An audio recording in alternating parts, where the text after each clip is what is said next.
Alay Suluxu yow sama xarit nga bàyyi ma dugg waay garaawul.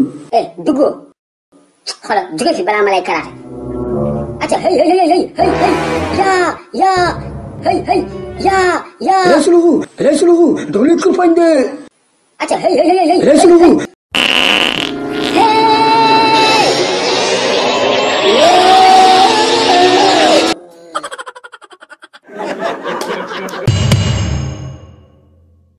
wuy sama ndey Alay Suluxu naaw na mu ngi naaw xaaral ma daw.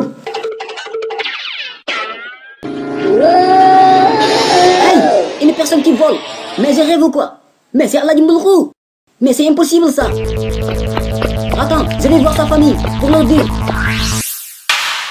Hey, Modou Deugué yow nga dawali fii. Yow da nga sonn nga daw rek yow du sonn. salaamaaleykum chef de quartier. Hey Modou yow nga defu ndànk lan la. chef de quartier Aladji Mbouloukho la. Sulu lan moo ko dal. dara dalu ko. kon lan moo xew waxali lan mu gaaw. Aladji Mbouloukho dem na si asamaan si mi ngi naaw comme picc. moo déggali yow ndeka Modou Deugué ñi ñi wax yi nga dofu ndeke dëgg la. yow Aladji Suluxu dafa amoon laafu nga wax mu naaw mu picc fu mu naawi. barka téere maam yàlla naxuma la demal nga xool. hey taxawali fan nga jëm. xaaral ma ñëw dugg ci biir yi waxu dofu mën a dugg mu boobu.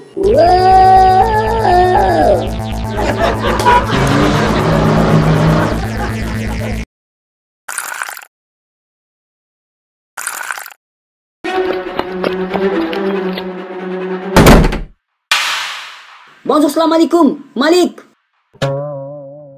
Jackson, da ngay dajji buntu kër gi. Yow lu xew? C'est ton père, Malik. Il est en train de voler comme un pigeon. Mais pourquoi tu ris, Malik? Sa papa mu ngi naaw ci asamaan si. Il est en train de voler comme un pigeon ngay reetaan. Mais père Jackson, yow li nga wax ku ko dégg dafay ree di. Xanaa may nga jóge. Mais sa papa mu ngi naaw. Ça a quoi à voir avec le Maïga? Ça n'a rien à voir, mais c'est impossible. Peut-être da nga jóge Maïga diwlin bi yëg ngay délirer. Malik, sa pokotaanu bàjjen. Kii ku mu naan sa pokotaanu bàjjen yow.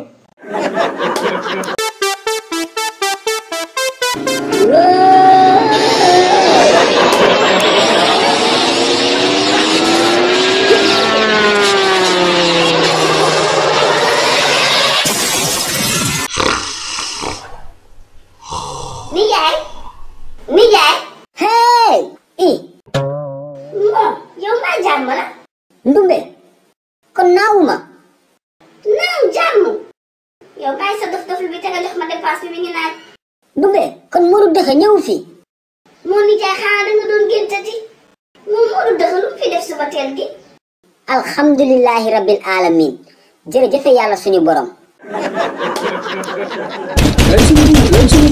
Alay Suluxu. Woy sama ndey Modou Deugué ñëw na.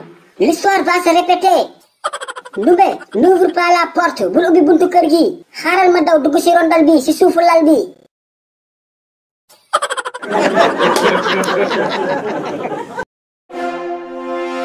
moo waay yow Suluxu kañ la commencé dawal mbaam.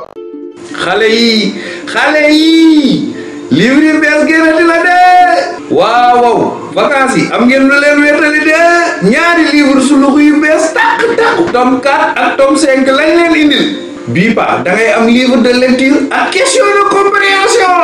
ngeen foog ne foofu la yemul foofu de da ngay amaale livre coloré yaa Suluxu di coloré Suluxu di coloré Ndumbe di coloré Malick ak ñeneen. kan nga bëgg coloré yow. Je veux colorier Jackson Birumafé. Jackson Birumafé nga bëgg coloré yow nag kan nga bëgg coloré. Moi, je veux colorier le Tiaya de Suluxu. yow Tiaya Suluxu nga bëgg colorier. léegi nag dégg ngeen ko daw leen gaaw wax seen papa yi seen yaay yi seen tante yi seen nijaay ñu jëndal leen livre Suluxu. numéro baa ngi noonu affiché si écran bi yéex ñàkk la daw leen.